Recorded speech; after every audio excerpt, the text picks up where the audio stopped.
একটু মনে করে রিডিংটা দেখতে থাকো।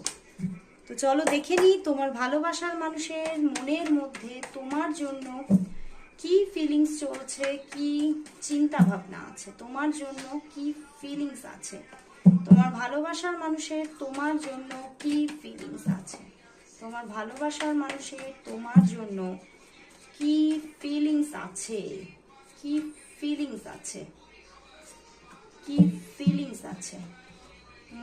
বন্ধুরা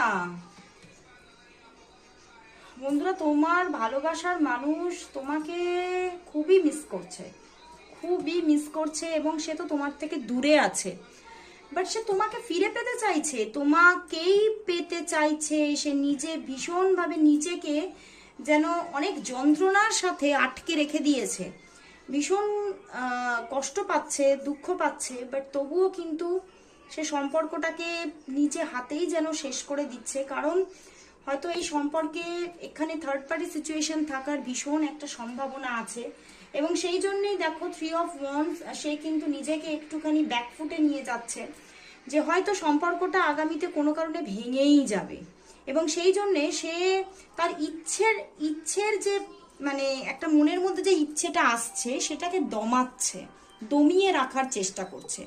বাট তোমার জন্য প্রচুর একটা ভালোবাসা আছে, কোথাও তুমিই কিন্তু তার আশা পূরণ। তো সেই জন্য সে কিন্তু খুব টাফ সিচুয়েশনও ফিল করছে যে কখনোই কি এই জায়গাটা পরিবর্তন হবে না, সে কিন্তু বারবার করে ভাবছে।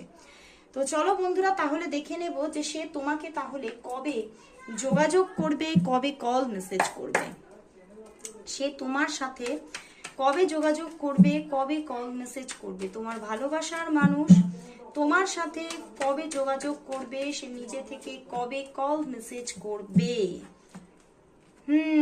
বন্ধুরা সে কল মেসেজ এক্ষুনি কিন্তু করবে না, কারণ সে ভীষণ টাফ সিচুয়েশন ফিল করছে।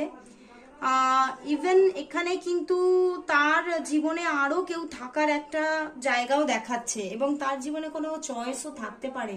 তো সেই জায়গা থেকে এক্ষুনি কিন্তু ওনার দিক থেকে কল মেসেজেস বা যোগাযোগ কিন্তু আসছে না।